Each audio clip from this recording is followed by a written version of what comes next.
Hello friends, welcome back my YouTube channel MS Zahmets. Hello friends, welcome back my YouTube channel M S maths जहां upload करता हूं BSc mathematics and higher mathematics related video lectures. In this video we will discuss about the convergency test of the gamma and beta function. Basically gamma beta functions की हम कन्वर्जेंसी check करेंगे. इस video में हम gamma function की बात करेंगे. Beta function के लिए आपको हमारा नेक्स्ट वीडियो देखना पड़ेगा. नेक्स्ट वीडियो में बीटा फंक्शन के बारे में भी डिस्कस करेंगे. चैनल पे नए हैं तो प्लीज़ चैनल को जरूर सब्सक्राइब करें, क्योंकि यहाँ पे आपको एमएससी और बीएससी से related mathematics, higher mathematics basically आप कह सकते हैं, किसी भी कॉम्पिटिटिव एग्जाम अगर आप प्रिपरेशन करते हैं तो ये आपके लिए बहुत हेल्पफुल होंगे. और अगर आप चैनल पे नए हैं तो चैनल को जरूर सब्सक्राइब करें, शेयर करें. और नाउ हम स्टार्ट करते हैं इस वीडियो में convergency of gamma function. Basically gamma function क्या होता है थोड़ा बता देता हूँ. गामा फंक्शन एक इम्प्रॉपर इंटीग्रल होता है. ठीक है, अब इम्प्रॉपर इंटीग्रल का हम कन्वर्जेंसी टेस्ट करते हैं. इम्प्रॉपर इंटीग्रल दो टाइप के होता है कन्वर्जेंसी टेस्ट में, first kind and second kind improper integral.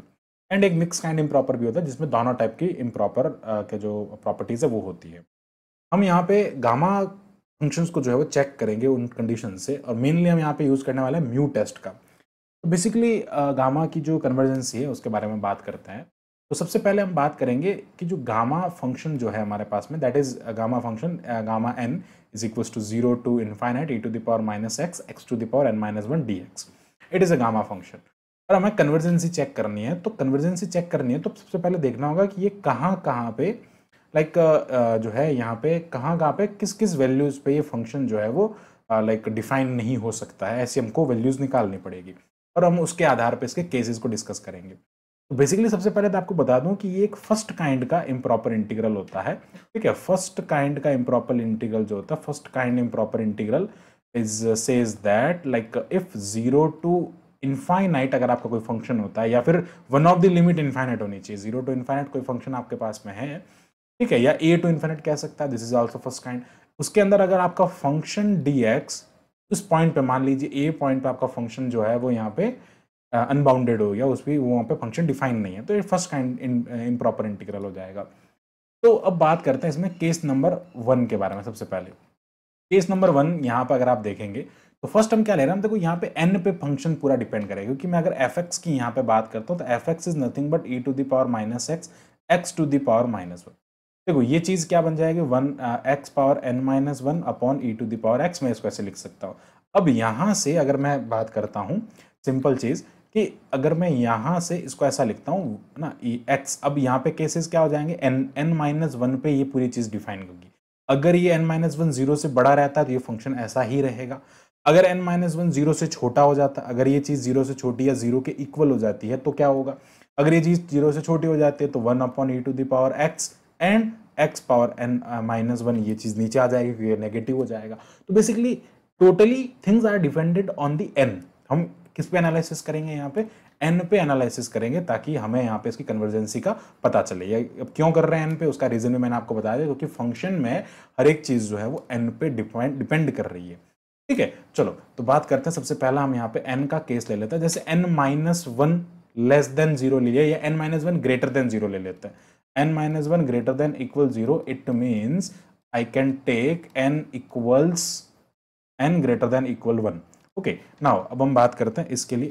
n अगर ग्रेटर देन इक्वल 1 है तो इसमें इसका क्या जो है यहाँ पे कॉन्सेप्ट हो जाएगा. तो बेसिकली सबसे पहले तो हम बात करें, जैसे फंक्शन मैंने आपको बता दिया ये फंक्शन है. हम यहाँ पे इसको क्या करेंगे, 0 to infinite e to the power minus x x to the power n minus 1 dx. और इसको ब्रेक कर सकते हैं. मान लीजिए किसी a पॉइंट पे, किसी भी आर्बिट्री a पॉइंट पे ये फंक्शन जो है वो डिसकंटिन्यूस हो रहा है, तो हम क्या लिख सकते हैं इसको, 0 to a e to the power minus x x to the power n minus 1 dx, plus क्या कर सकते हैं a to infinite e to the power minus x x to the power n minus 1 dx. इसको अगर देखेंगे तो it is a finite integral, proper integral है ये. ठीक है, इम्प्रॉपर नहीं है.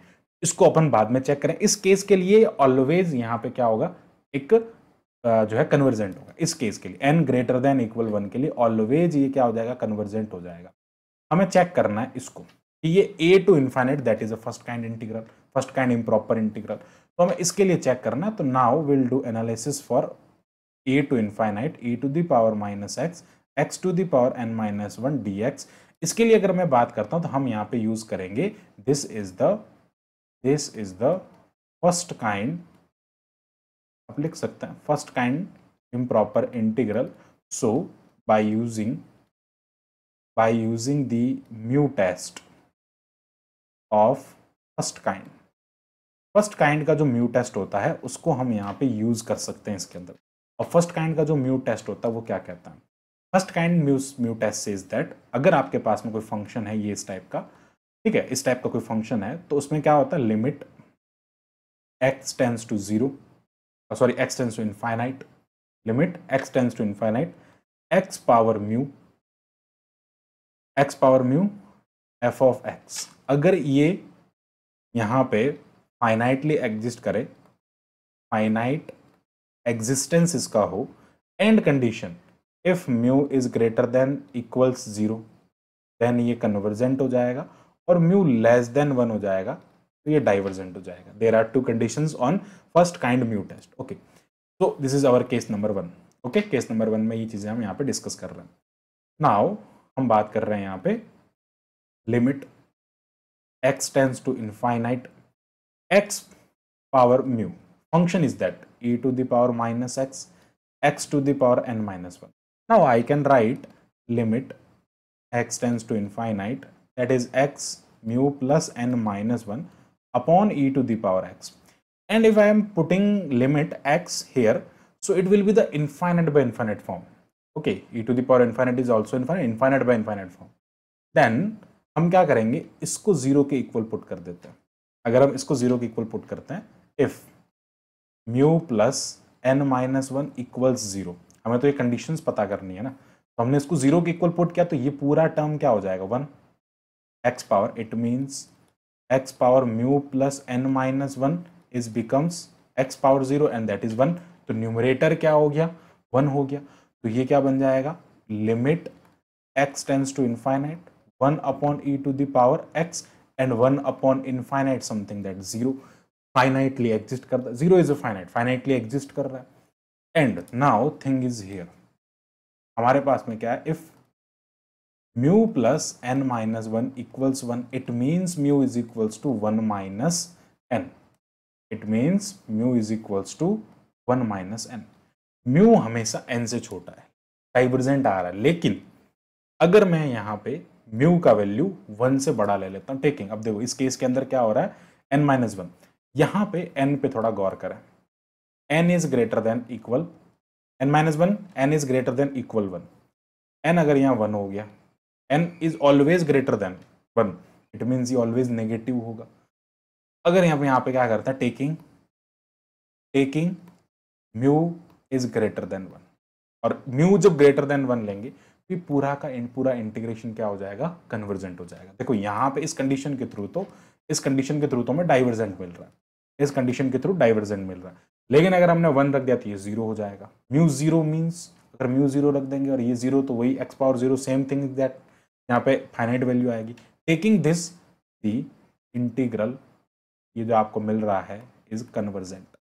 First thing is clear, if n is greater than equal 1 then the gamma function is the convergent. Now come to the next क्या लेंगे हम case, second case will be the if n is less than 1 and greater than 0. It means we have a function e to the power minus x to the power n minus 1. There is a thing like if n is less than 1 and 0, greater than 0, less than 1 and greater than 0, it means it will be always n minus 1 is always negative. n minus 1 is always negative.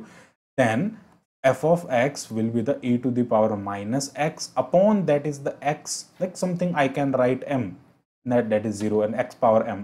And if x equals to 0, if x tending to 0 ऐसा लिख देता, if x tending to 0 या x equals to 0 भी लिख सकता, x equals to 0, the function tends to infinite.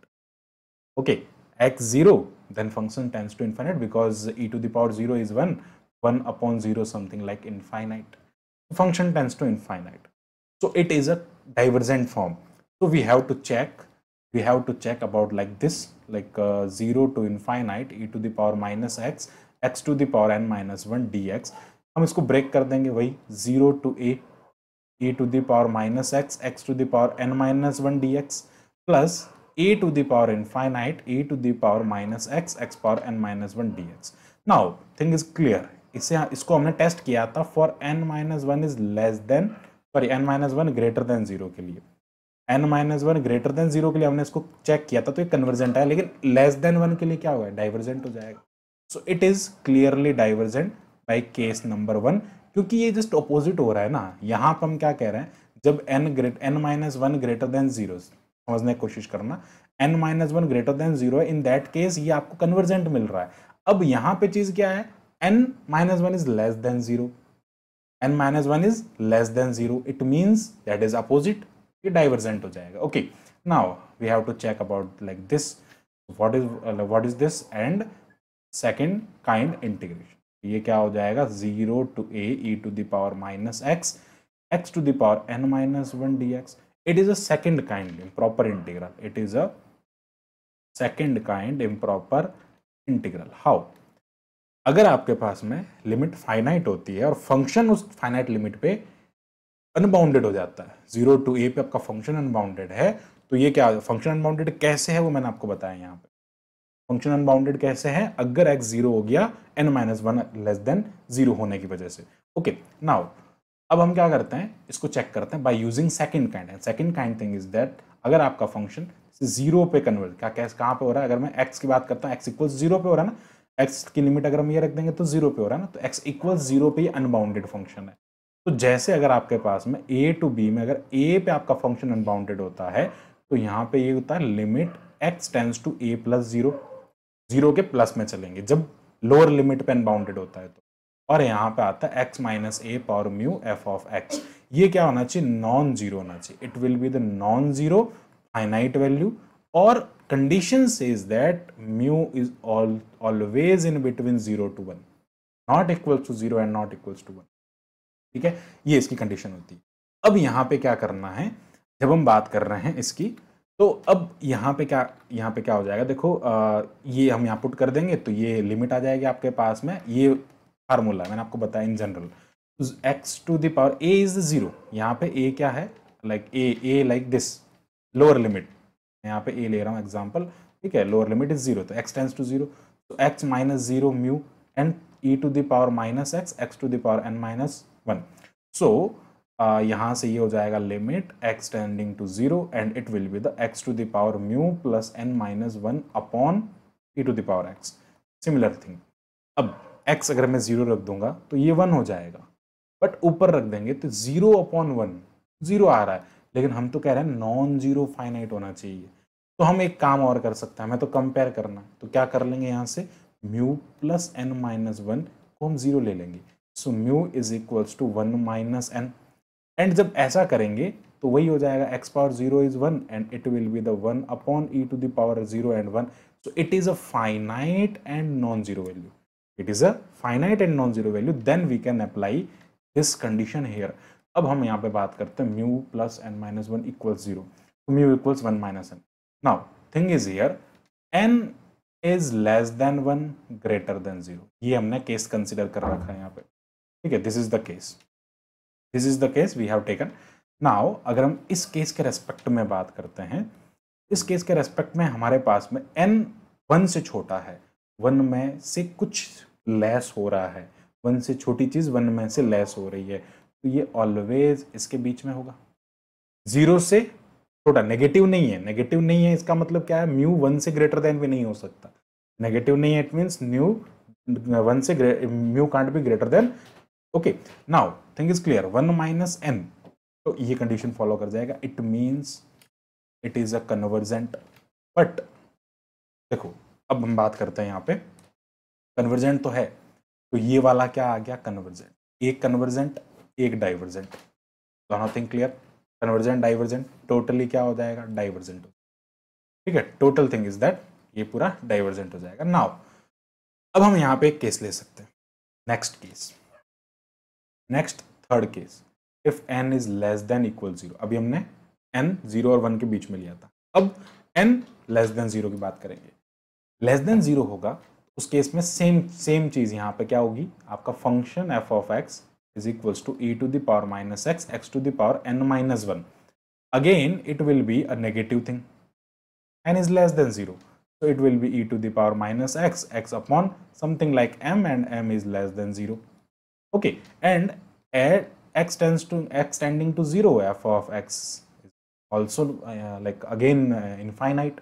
So अब हम यहाँ पे क्या करेंगे इस केस के अंदर, 0 to infinite, तो मैं एक बार सिंपल लिख रहा हूँ, ठीक है, इसको इस पे मत जाना, ठीक है, ये 0 to a and a to infinite, ये ऐसा होगा। अब अगर मैं इसकी बात करता हूँ e to the power x, xn minus 1 dx, तो ये तो ऑलवेज डाइवर्जेंट हो जाएगा because n is less then equal 0, n less than equal 0 है। ओके, ये नीचे चला जाएगा और x अगर आप जो ही यहाँ पे 0 पुट करेंगे, x 0 पुट करेंगे तो डाइवर्जेंट हो जाएगा ना, इसको हमने पहले भी टेस्ट कर रखा है। n इज लेस देन 0 के लिए ये डाइवर्जेंट हो जाएगा। 0 to a की बात करते हैं। Now I am taking this function e to the power minus x, x to the power n minus 1 when n is less than equal 0. So it is a second kind integration, like improper integral. So like second kind improper integral, then limit, वही same concept हम यहाँ पे use करेंगे second case वाला। Limit x tends to 0 पे discontinue हो रहा है, देख सकते हैं आप यहाँ पे, तो क्या हो जाएगा, limit x tends to 0 and lower limit भी है, तो ये x minus 0 mu and x n minus 1 upon e to the power x हो जाएगा। So similar thing is there, x n plus n minus 1 upon e to the power x and limit x tends to 0. Again I am taking mu plus n minus 1 is equals to 0. So अगर ये 0 हो गया यहाँ पे, तो ये क्या हो जाएगा, एक फाइनाइट वैल्यू आपको मिल जाएगी। e to the power 0 is again 1 and that is a finite non-zero finite value. Mu is equals to 1 minus n and n is less than equal 0. It means अगर मैं 0 रखता हूँ तो म्यू इक्वल्स 1 मिलता है और n इक्वल्स 0, और n अगर लेस देन 0 रखता हूँ, it means mu is equals to 1 minus something plus m कर देता हूँ मैं, मान लीजिए plus m, it means mu greater than आ रहा है, म्यू ग्रेटर देन 1 आ रहा है, 1 में कुछ ऐड हो रहा है। बट हमारी कंडीशन तो ये कहती है कि अगर म्यू लेस देन 1 और 0 के बीच में होता है तभी वो कन्वर्जेंट करता है, इससे बड़ा चला गया तो वो डाइवर्स कर जाएगा। तो यहाँ पे क्या हो जाएगा, डाइवर्जेंट। तो क्या हो गया, simple thing is here, if that is greater then 1, या फिर आप ऐसा भी कह सकते हो ग्रेटर देन 0, ग्रेटर देन 0 पे, क्योंकि यहाँ पे भी ये कन्वर्जन मिल रहा है, यहाँ पे भी, तो ग्रेटर देन 0 जब होगा mu, whenever mu is greater then 0, sorry n is greater then 0, तो यहाँ पे आपको गामा फंक्शन जो होगा, that is a gamma function is a convergent function, gamma function is a convergent and x less than 0 equal 0 के लिए always, या फिर आप सीधा लिखो अदरवाइज ये फंक्शन क्या हो जाएगा, डाइवर्जेंट हो जाएगा। It is a simple thing. There are 3 cases and all the cases are depending on the x। Simple x की चीज हमने लिया, पहले 1 से बड़ा लिया, फिर 1 और 0 के बीच में लिया, फिर 0 से छोटा लिया। तीनों केस पे आप अलग अलग करके फर्स्ट काइंड सेकंड काइंड में यूज कर सकते हो। पहले हमने यहाँ पे फर्स्ट काइंड लगाया एंड बाकी दोनों में हमने सेकंड काइंड का यूज करते हुए बिल्कुल इजीली सॉल्व कर दिया। फाइनाइट लिमिट होती है और फंक्शन किसी पॉइंट पर बाउंडेड होता है तो सेकंड काइंड का यूज करना, अदरवाइज आप फर्स्ट काइंड का यूज करें। So this is the all about the gamma convergence of the gamma function. I hope आपको पूरा क्लियर हुआ होगा। So thanks for watching my video, keep watching MH maths and इसी type के for more videos के लिए हमारे channel को सब्सक्राइब करें। Thank you.